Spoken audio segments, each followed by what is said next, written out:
KFM électronique, bonjour.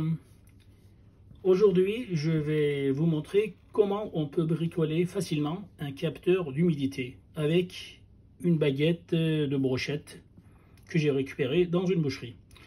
Voilà, j'ai coupé un petit morceau ici, j'ai relié un fil à une extrémité, un autre fil à l'autre extrémité et je m'en sers comme capteur d'humidité.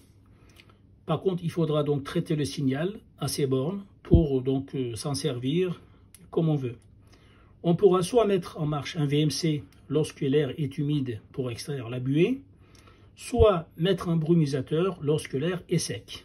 Donc ça dépend juste en fait de votre mode de branchement à l'entrée du comparateur de tension ici, qui est un MUA741, un amplificateur opérationnel.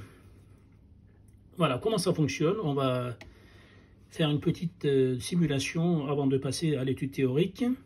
Voilà, lorsque donc l'éponge humide touche le capteur, on a la sortie qui passe à l'état haut.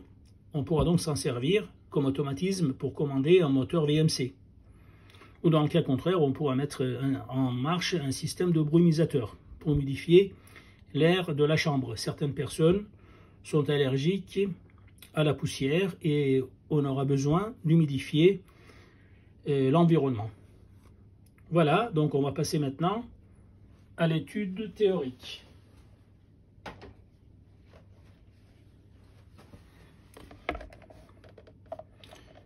Pour cela, donc, comme je vous ai expliqué précédemment, j'ai utilisé donc un morceau de baguette de brochette ici.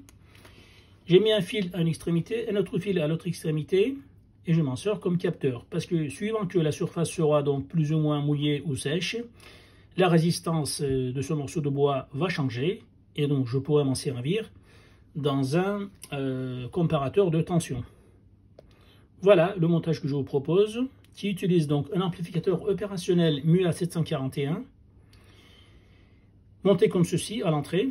Donc à l'entrée donc non inverseuse, j'ai mis donc une référence de tension grâce à ce potentiomètre qui fait le réglage gros, et ce petit potentiomètre avec la petite résistance en parallèle me permet d'affiner le réglage de cette tension de référence.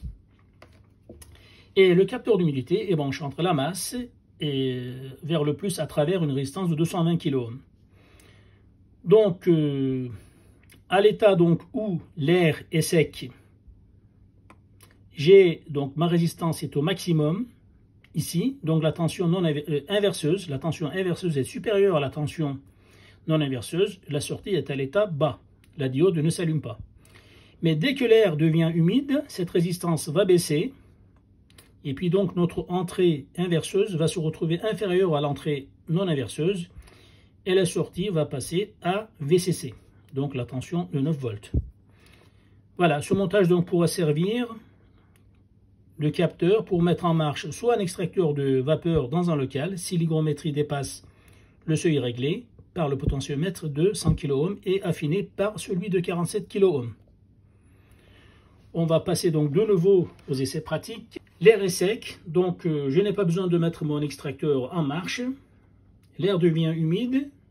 Instantanément, regardez, notre VMC va se mettre en route. Il va extraire, et puis donc notre capteur deviendra sec, sa surface deviendra donc sèche et elle va couper le VMC quelques secondes ou minutes plus tard. Voilà comment ça fonctionne. On aurait pu autrement simuler avec du feu pour sécher.